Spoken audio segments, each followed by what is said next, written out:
Yes, human behavioural change for animal welfare. I think that I'm pretty much preaching to the choir here. I think you guys are all very aware of the fact that we need to be changing people's behaviour in order to improve animal welfare.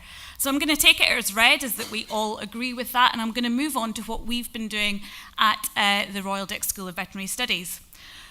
Within the Jean Marchig Institute, we have three key messages which we've been weaving into all of our learning outreach that we've been doing, whether digital, whether going out into different countries.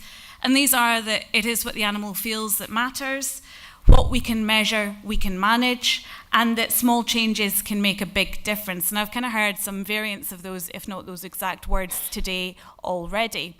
These messages are backed by science, which is really good, but they're also about ethics. So it's what the animal feels that matters. It's not our perception, it's the animals. That's a sort of an ethical thing. We've got the science, what we can measure. How do we measure things? How do we look at what has changed? And that's how can we sort of actually establish that we have had an effect? And then there's the actual change, the part, how we can make people start to make small changes. So that's what I'm going to focus on today. Can we ever encourage enough small changes to actually impact animal welfare? So, what's a possible mechanism for creating animal welfare change? How about massive open online courses, or MOOCs, as they're alternatively known? So they are massive, open, they're online, and they are courses. By massive, I mean that they have thousands of students. There are literally 50,000 people who might enroll for one of these courses. They're open, that means they're an open educational resource. Sorry, I think I might be standing a little bit too close to the mic. They're an open educational resource. That means that they should be able to be used freely by educators all around the world. There's a slight caveat to that, and that is that we use a platform called Coursera to deliver our massive open online courses, and there are some slight terms and conditions which apply. I wouldn't actually call them a true open educational resource. They're online, that's possibly self-evident, but these are all delivered in a digital learning environment. Digital learning environments can have a lot of their own challenges, including accessibility and making sure that we allow for participation. But the great thing is that because they are remote access, people can get to them regardless of where they are in the world as long as they have an internet connection. And of course, it's a course. It has defined learning outcomes. So there should be something that the student can do at the end of the course which they weren't able to do at the start of the course. So our case study today is the Animal Behaviour and Welfare MOOC. Excuse me 2 seconds. Trying to protect my poor voice. We've been running this course since 2014. We've had 2 session-based courses. So that's a course that was open for a short period of time, 6 weeks. And they were in July and in February 2015. And then now we've moved to what's called an on-demand system. So the material is always available. Students can enroll on Coursera at any point to access this material, the quizzes and the resulting certificate if they pay the money for it. That's what I mean about partly open educational resources, terms and conditions may apply, and I'll come back to this in a bit. Now, the course structure is pretty simple. It doesn't have a pointer, but the course structure is fairly simple. It's 2 theory-led weeks at the start, and then we go into 3 specific cases: companion animals, farm animals, and captive free-ranging wild animals. So are we massive? Are we actually possibly in a position where we can incept massive behavioural change through these learning outcomes? Well, we have, I'll just sort of stand over here. In our first session, we had over 36,000 people sign up. In our second session, we had 22,000 people sign up. And as of the 1st of September, our on-demand session has been running since November 2015, and we've had over 50,000 sign-ups. Even if we can only take the on-demand course as the smallest possible number of people who have expressed a basic interest in learning about animal welfare, that's 50,000 people. Massive. Of course, there is a little caveat to this. I can't say we're always perfect, because in fact, the actual number who visits the course is a lot fewer. So I think about these total number of sign-ups. They're the people who have expressed an interest in animal welfare. The people who actually follow it through, well, we only have, sorry, I keep trying to point. We only have around about 12,000 active learners on our on-demand course. We had 22,000 on session 1 and in session 2. The signature track and the payments, this is interesting. When Coursera started, they offered a certificate to anyone who took the course, and then you could pay a little bit of money for what they called the signature track certificate. When they moved to the on-demand system, everyone who wants a certificate has to pay for that certificate, which is a real downer for us, basically, because we were sort of handing this out to people in developing countries and saying that they could get a free certificate, and now that's no longer the case. This is a really big problem when you're partnering with commercial institutions, basically. But we're getting a sort of a pretty high number of people who think that this is a certificate worth paying $40 for. Our maximum class size, the number of people who were actually engaging with the video lectures, we're sort of bouncing around 10,000 for the first 2 sessions, and since November we've had just under 2,000 course completers. That's people who completed all of the lectures and all of the quizzes. Didn't necessarily pay for a certificate, it wasn't worth that much to them, but they at least went through all of the materials. And this is the part I kind of want to talk about for the rest of today, the number of reviews and the number of learner stories. So we need to know that we're actually making a difference. It's all very well and good me putting up a lot of numbers and saying how wonderful we are, because we are pretty wonderful. But are we actually making a difference? So this is our lectures. Oh, for goodness sake. This is our lecture as we're going through. So we've got about 36 video lectures. The longest one's about 10 minutes, the shortest one's about 2 minutes. And this is our 2 session-based courses in the sort of short dots, the first one and the second one. And you can see that, so these ones at the start are sort of behind-the-scenes things, that's who is the team, things like that. And you can see that our first week, essentially, we are batting over 50%, and then we immediately drop under that 50% mark. People stop watching after week 1, basically. Equine, which this was the very first equine nutrition Coursera course that was online, and it's actually sort of lauded as one of the great heroes of MOOCs because it's a huge, massive open online course.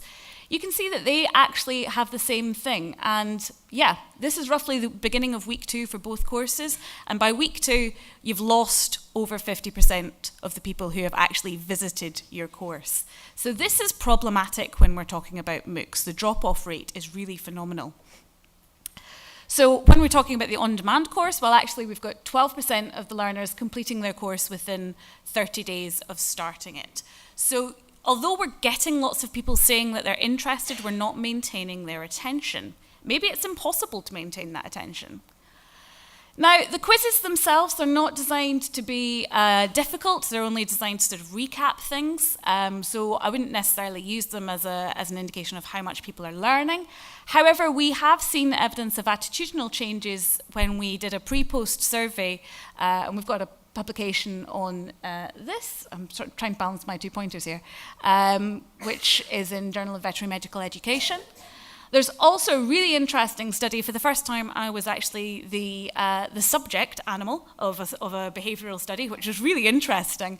But Watson et al. From Purdue University looked at whether or not how the students felt about the connection that they made with their instructors, i.e. us, how that influenced their ability to believe in the changes that they were trying to make themselves. So what kind of came out of that was that when people felt that they could connect with the scientists, they were really sort of much more willing to take up that message. That's all the stuff that's already been done. Can we assess the on-demand course, which is a very sort of different structure? Well, we have these learner stories, and I'm going to sort of focus a little bit on the methodology here. I hope that's not me teaching anybody to suck eggs, but I know we're quite a diverse group, and I think it's a good idea if we sort of focus on what's the actual science methodology here. So we have, at the very end of the course, learners are asked to leave a story behind about how the course made them feel or what they did during the course. And this is really a great resource for what's called a narrative inquiry or a narrative analysis, which is essentially looking at how does the person telling the story place all of the agents in the story? What are the relationships that they characterize? How do they see themselves? Is everybody the hero in their own story, for example?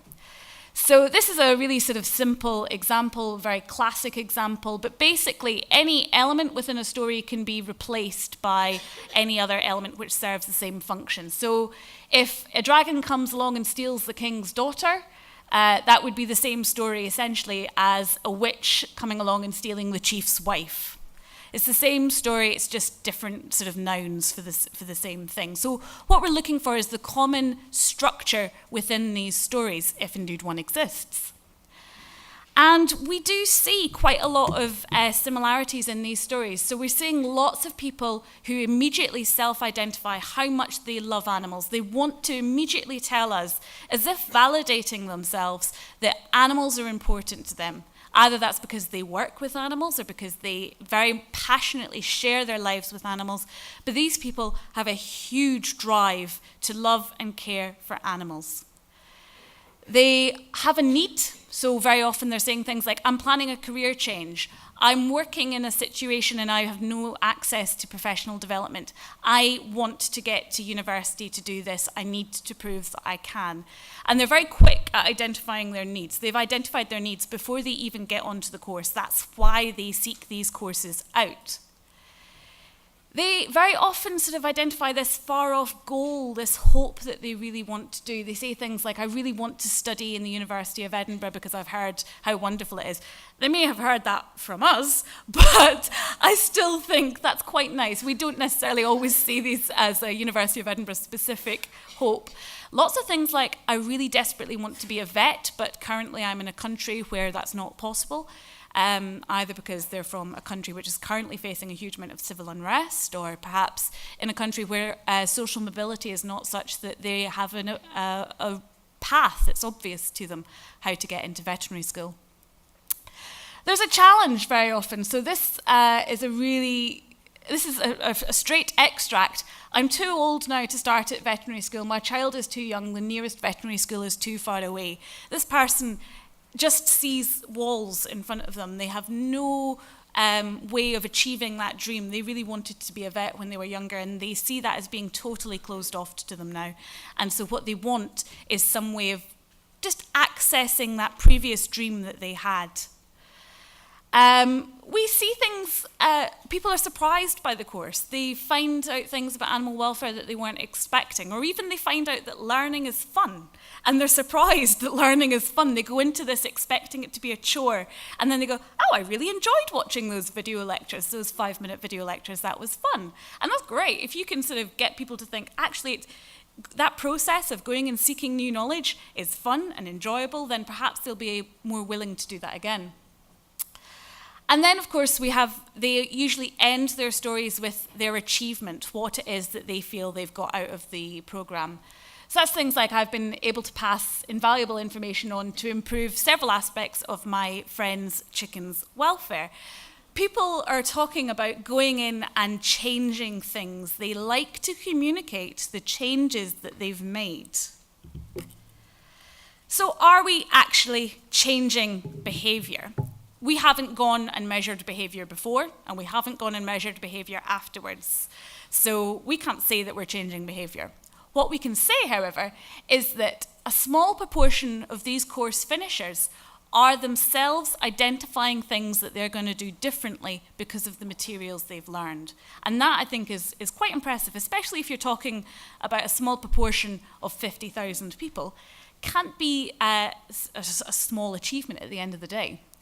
Now, self-determination theory argues that when we're going to be incepting behavioural change, we need people to internalise and integrate their beliefs. So that's either coming into their empathy changes that they have, or because they have taken that knowledge on board and they fundamentally believe in that knowledge. They believe that it's something that they themselves should do. So this is about initiating behaviour change. It's all very well and good for you to, if I steal the example from earlier, after you get a penalty for speeding, if you slow down for the first 10 days, that's great. How do we keep you slowed down for the rest of your life? And the maintenance of behavioural change is so challenging. So perhaps things like this can just help to keep, perhaps by maintaining open educational resources, we can continue reinforcing the need for behavioural change throughout. So preliminary work on the narrative inquiry suggests that some learners feel very validated by the MOOC, and that's kind of building on something that we saw in the more quantitative work we did previously. There are different reasons that people have for taking MOOCs. Some people take them because they really want to learn. Some people want a certificate. Some people don't really want a certificate. Some people just want to see something. Some people really only have one question. If they watch the first video and that question gets answered and then they disappear, so they're in that sort of top 50% of the chart who don't come back. But if they've answered their question, is that a failure? And then that big question, how do we put that knowledge into practice? However, I'm not going to say MOOCs are the solution because there are some really big challenges to face with open educational resources. Who takes a MOOC? Has anyone, so you're a bunch of Animal-y people. Have you taken a MOOC? Did you take our MOOC? Did you take it because we told you to? So, for comparison, this is all of our session-based massive open online courses that we've done at the Royal Dick School of Veterinary Studies. So these are our two outliers, equine being one of the very first MOOCs that really properly was ever out there, and animal behaviour and welfare, possibly the very first one, which I know several of you have taken. Apart from these two as outliers, there's no real difference between the numbers of people taking the second equine, the second animal, and the first chickens MOOC, and then the EdiVet ones and the equine ones. There's only a small significant difference between these two groups. There's quite a large difference between these groups, small difference between these groups. I'm worried that there's a core group of MOOC users who just like going and learning things. And they might not necessarily be the people that we're actually trying to change.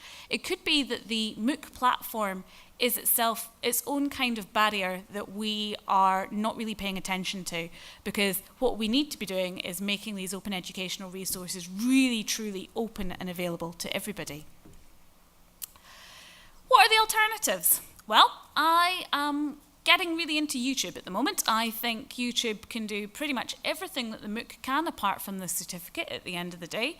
And as you saw from that table where we were looking at the number of payments, so we had 2,000 people who completed the course and only about 700 payments for a certificate for the on-demand course.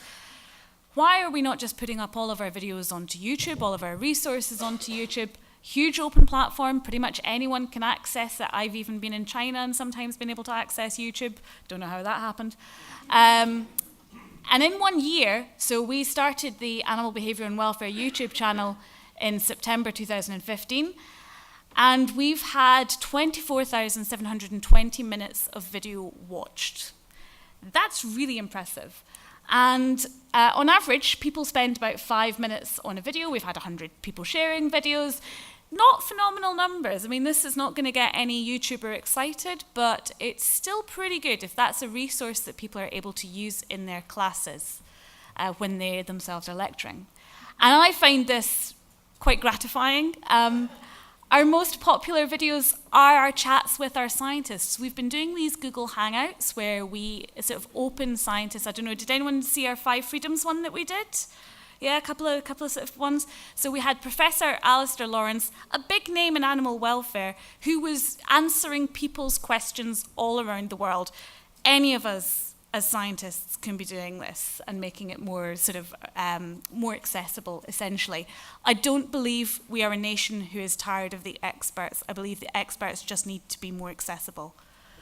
So does it empower people to make an informed and sustained behavioural change? We really need to get out there measure things before and measure things afterwards. I criticise myself because I'm not doing that, and I think next year it'd be great if we're all sort of coming up with some more actual studies where we have measured what we can manage and we can change it in future.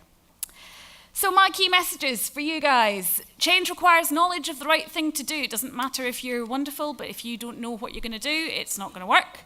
MOOCs can be a way of doing this, providing knowledge with the confidence, the certificate to say, yes, you've actually done that.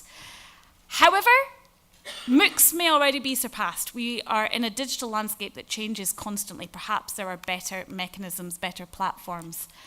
And I don't know if anyone saw quite recently in The Guardian, there was a little sort of hoo-ha about the thinking academic. I can't remember what it was, but there was a scientist going on about why should they be measured on their impact and their outreach because they're a serious scientist. I believe serious scientists should be out there getting measured by their impact because we're the ones who have the evidence, we're the ones who have the knowledge, and it does nothing if it stays in my head and doesn't get out there. So I'm out there, I'm publicly available, and there are risks to that.